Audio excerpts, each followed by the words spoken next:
Mbote na biso cher client, Mbote balandi agence immobilier Mille Solutions. Nzambe apambola bino encore une fois. Merci na liboko malamu nzambe permettre ngai to solo na bino en direct. Et c'est que bozami na yebiki bozala ebele partout mokili mobimba.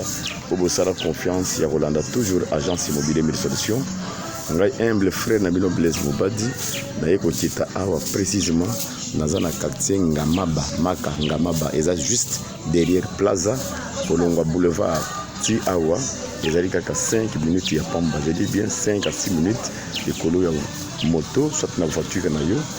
Vrai milieu, je répète, maille courant est déjà stable, milieu résidentiel après Plaza Yangoyo. Je le répète, milieu résidentiel après Plaza Yangoyo. Terrain à Bissau, ils ont terrain, ils ont mesuré 25 mètres sur 20 mètres. Et d'ailleurs, vous pouvez regarder, ils ont une boule, ils ont une balabala principale où vous avez l'activité commerciale, où vous avez la misala non puisque un bon milieu, je le répète, yo motozarana pour 5 ans, on a balabala principale, où vous avez l'activité. Voilà encore une fois l'occasion qui est devant vous. Le pan on a Bissau et bandit, na quoi il y a clôture au niveau et qui est et c'est comme maman a été donc voilà cet espace. Nyonso est allé en vente. Donc le plan est mesuré 20 mètres sur 25 mètres. Il y a l'argère. Je le répète, j'ai deux grandes avenues. J'ai l'avenue principale et j'ai l'avenue Mokezana Sima. Awa courant na mai est déjà awa. Milieu batebele ba konviaka awa bazwa yango yo ndeko libako epesimeli yo mutozana posa ko sala ba activité commerciale yo mutozana posa ko tonga ba grande infrastructure tout au long ya ba route principale. Voilà les bako yango epesimeli le pangu yango yo. Et d'ailleurs bozomona ndenge bandeko nonso batonga ndenge milieu ezali donc ezali milieu moko n'est-ce pas commercial. Voilà nazo kota na kata le pangu. Voilà donc le pangu yango yo oyo limite ozomona mira fondation nyonso mama kende na tina suka place ya kosuka bolanda mama ndenga azokende kende na tina suka place le pango ya kosuka.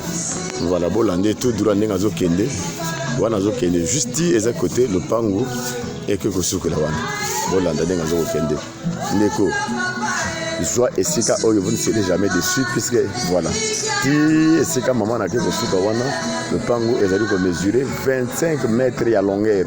Voilà ezali longueur ezali 25 mètres. Donc espace nyonso bozali komona awa na mwanda ko pe batonga déjà na kati.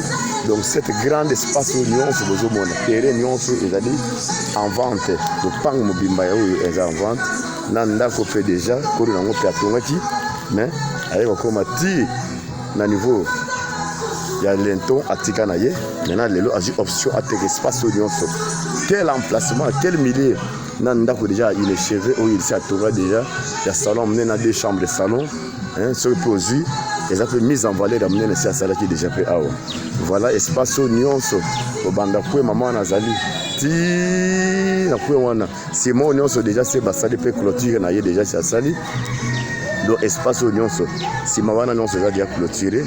Voilà nyonso dans na kati il y a terrain na biso oyo il y a 25 mètres de longueur sur 20 mètres n'est-ce pas il y a largeur ndeko pour la dimension ya boyi na quartier oyo c'est tellement difficile mais nzambe asali grâce le longa na zui espace ya boyi il y a 25 mètres sur 20 et pesemeli na mutu sauté yo libako et pesemeli ndeko yaka ko somba le pango oyo eza le pango ezali entre deux grandes avenues donc eza na avenue ou eza na balabala route principale pe ezali na avenue moko ezali sima nango ndeko soki olandi ngai.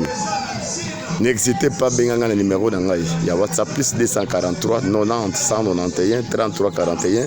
Ngai frère Blaise na komemoti ne sika oyo osombi lupango ya monene ya 25 mètres à longueur sur 20 mètres à largeur na mise en valeur oyo pe na place commerciale, je le répète na place commerciale et puis na quartier moko résidentiel après plaza milieu résidentiel awa yango oyo maya wa déjà partout déjà batia mai courant est stable pe bati yango na prix moko malamu ndeko.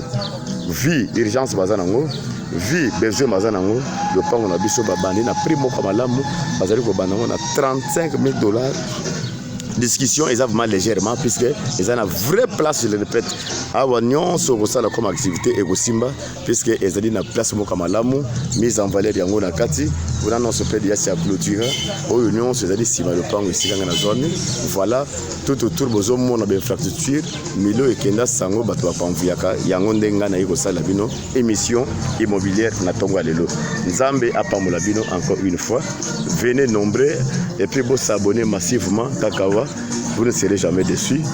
Bolanda chaque fois émission immobilière où les Kakawa avec humble frère Nabino Blaise Mobadi espère na ministère, n'est-ce pas, oyo ya habitat urbanisme ou la qualité ya kosala bosalo puisque l'état a d'ailleurs reconnaître officiellement. Voilà le pango wa munene ndeko na ngai yo mutoza na makoki na yo, n'hésitez pas benga ngai na komemoti ne sika oyo osombi le pango oyo wa munene otongi ndako na yo, vous ne serez jamais déçus.